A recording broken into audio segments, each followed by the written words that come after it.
I know by the time I'm technically uploading this, it's not going to be Valentine's Day, but I'm filming this on Valentine's Day and I'm really feeling the love. So happy Valentine's Day, you guys. I got candygrams. One is from Phoebe Bridgers. Second one is from Jessie Maylee.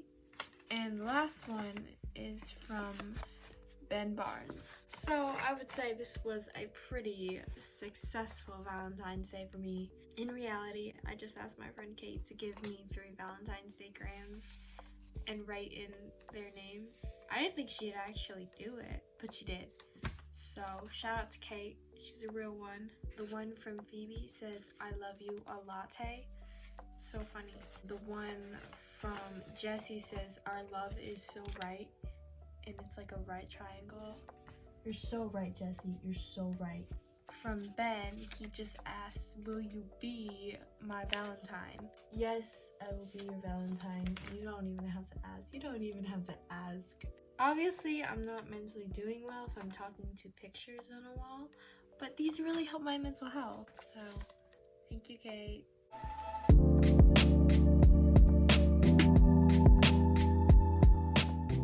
Hey y'all, what's up? I'm Sabrina and welcome back to my book nook. What's up, you guys? You know what's up? Mentally, I'm feeling a little bit down, I'm gonna be honest. Seasonal depression.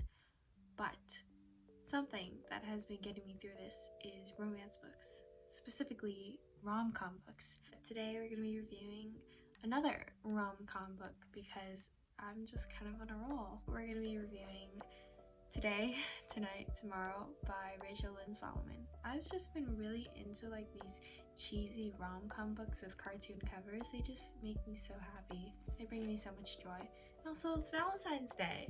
You know, I feel like it's appropriate for me to talk about a romance book. But before I jump into my review, let me just break down how my book reviews work. My book reviews are broken down into 4 parts. Parts 1 and 4 will be spoiler-free, but parts 2 and 3 will have spoilers. If you don't want spoilers, don't watch parts 2 and 3.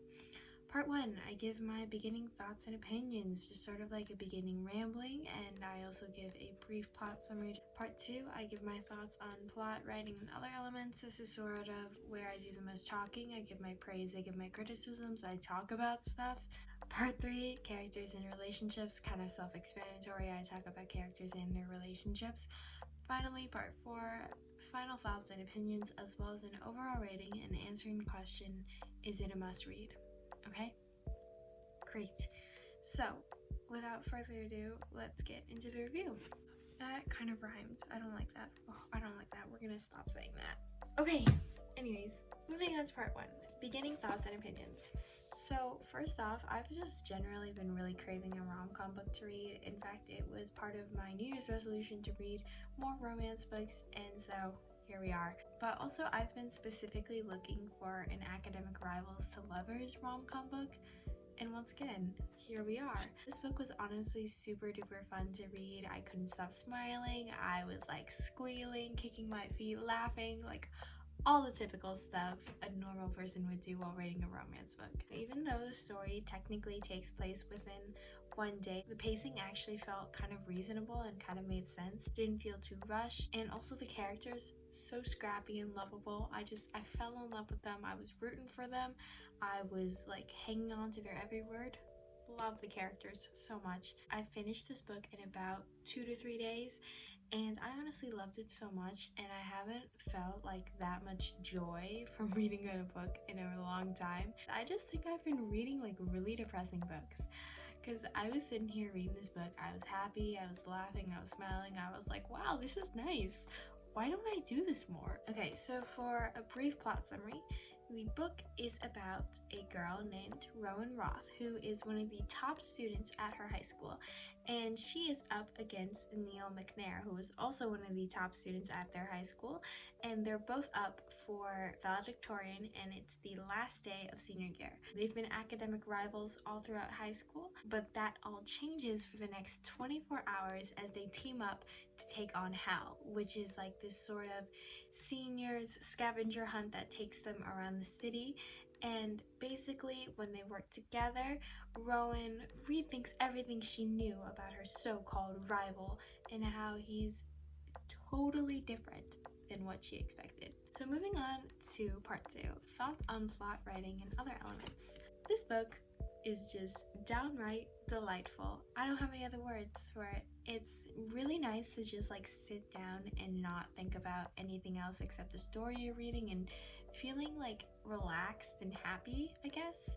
And that's what this book is. When you read it, you're having fun. It's lighthearted, it's funny. The banter between Rowan and Neil is so freaking adorable. Now, I do admit the beginning of the book was definitely very shaky. I was a little bit worried that it wasn't going to be as good as I thought it would be because the beginning was very rocky. Like, you're just sort of thrown in and things don't really make sense and you're kind of confused and the characters aren't connecting. But I feel like that's just like with the beginning of any book, you're gonna feel a little bit unbalanced, so I can't really blame the book for that, but I still don't think it was the strongest beginning. But the rest of the book definitely makes up for it, and for the rest of the story, you're ready and you're rooting for the characters. One of the things I loved about this book was actually the whole discussion around romance books and like the stigma on them, because it's honestly so relatable. I, like many other people, and Rowan specifically in this book, love to read romance books, okay? I like to read them for multiple reasons. To escape from reality is a big one, mostly because people in reality suck, relationships in reality suck, and I just don't like it here. So I read to escape, as most people do. Is it a healthy coping mechanism? Probably not. But generally, reading romance books is kind of looked down upon by most people. Why? Simple answer, people think it's stupid.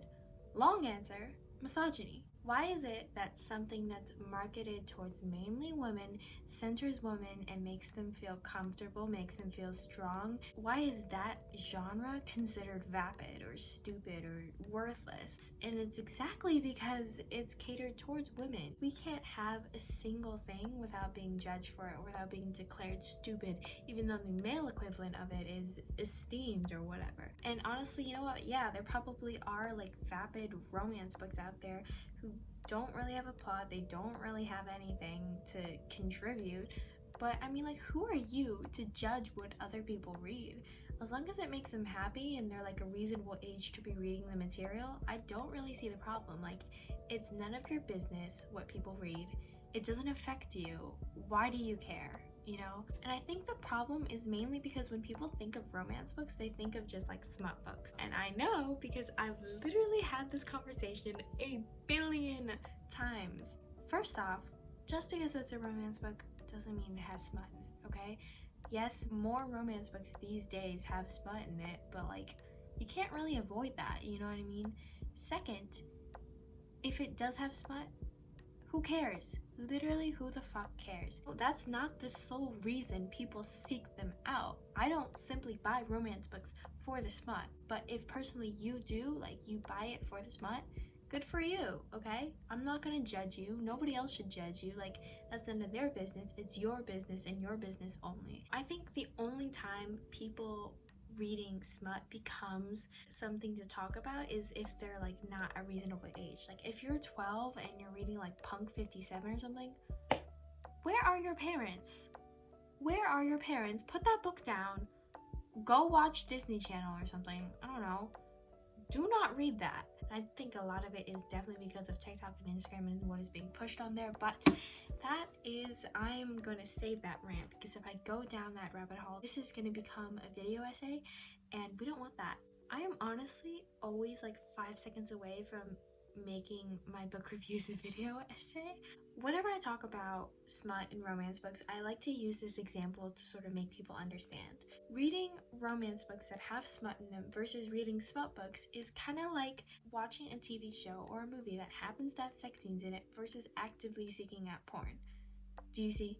They're basically the same thing, but whenever I tell people the TV show slash movie example, they seem to understand it more for some reason, which is just like, you couldn't have gotten in the first place, but whatever. One of those, that material is in there and you just kind of accept it and move on, right? The other is that there is only that material and you are actively seeking out that material. Whichever one you are, you know, who cares? it's none of my business. It's only your business. It's nobody else's business. And if you're not hurting anyone, why does it matter? Why does everybody care so much? Anyways, moving on to other aspects of the story I want to talk about. I really, really love the atmosphere in the story. Like, it is so comforting, and the book makes me want to move to Seattle. Like, I'm not even kidding. I live in such a boring ass place. Are you kidding me? And I moved here from a big city, so it's just sort of like, this place sucks ass so much. I miss living in places where there are places, you know, like there are places you can go. It's not just the same Target where you walk in and you see people from 6th grade and you have to go, oh my god, hey, what's up? Like, I haven't seen you in forever. Just that totally didn't happen to me. Moving on, I admit some interactions in the book were definitely cringy and gave me secondhand embarrassment, but also I feel like that's kind of a given when you're reading these cheesy rom-com books. There's bound to be a couple lines or interactions where it seems like it'll be cute, but really when you read it, it just gives too much of a Wattpad fanfiction vibe. But also, final thought, this book I can easily picture as a movie. Like, I can literally see it next to All the Boys I've Loved Before. I can see the Netflix title on top. I can see Rowan on the Ferris wheel contemplating or whatever. I can see them on the bench, like 2 inches away from each other's faces, about to kiss. I can see it all. So I'm just waiting for the movie to happen. So hello, Netflix. Someone get me Netflix on the phone. Let's make this happen, okay? Let's make this a new movie. I promise you, it will definitely be a hit. Moving on to part 3, characters and relationships. Let's start off with Rowan.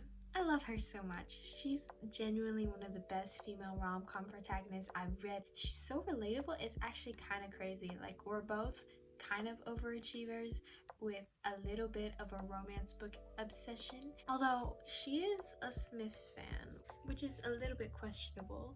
Also, on a completely unrelated note, the Smiths may or may not have been in my top 5 in Spotify Wrapped. I also loved how this book wrote a lot about her Jewish heritage side. I think it's always amazing whenever authors include the cultural side of minorities in their books, because oftentimes you can tell when an author tries to write in a minority but they completely ignore their cultural aspect. 7 Husbands of Evelyn Hugo that they don't really know what they're talking about, you know, because as a minority you can't really push that culture aside. So it's just really refreshing to see it actually being incorporated into the story. And I know I said this before, but her banter with Neil, top tier. They're so cute. Even their text messages are so cute.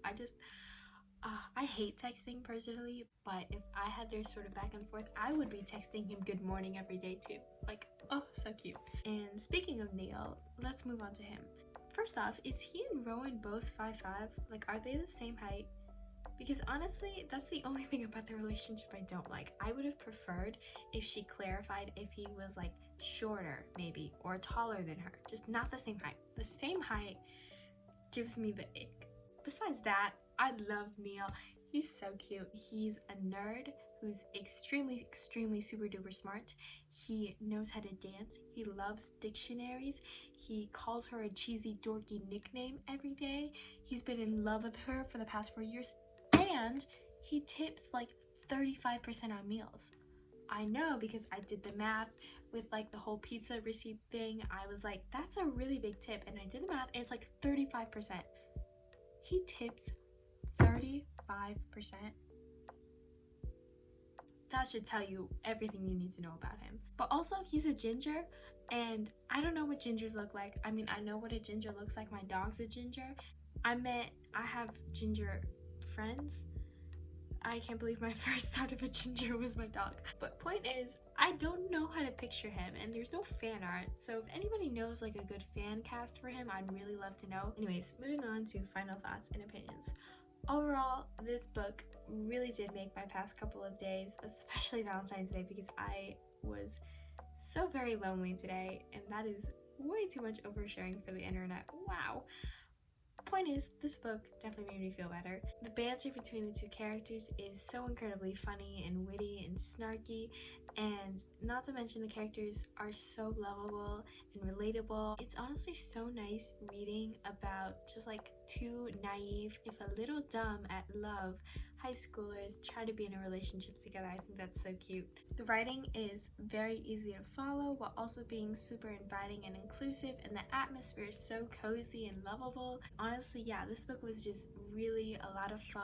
It brought me a lot of joy while reading. It made me laugh, it made me smile. Overall, I give this book a 4.8 out of 5 stars, which is pretty high when it comes to like scores I give rom-com books, which is typically on the lower side a little bit, so that should tell you how much I love this book. This is definitely going to be a comfort romance read in the future, and I'm already finding the urge to reread this book like right now, and I just finished reading it. Is it a must read? Definitely yes. If you're on the lookout for a next rom-com book to read, or maybe you're into academic rivals to lovers, or you're into witty banter, or you're just genuinely looking for a book to make you feel happy and to make you laugh and smile, this is it for you. Regardless of whether or not you're into any of those tropes, this book is just super duper awesome. You should totally read it. That is everything I have to say. If you watched this entire video, thank you so much for watching. If you liked it, give it a thumbs up. If you didn't, don't. If you really hated it, give it a thumbs down. Again, thank you so much for watching, and I'll see y'all next time. Bye!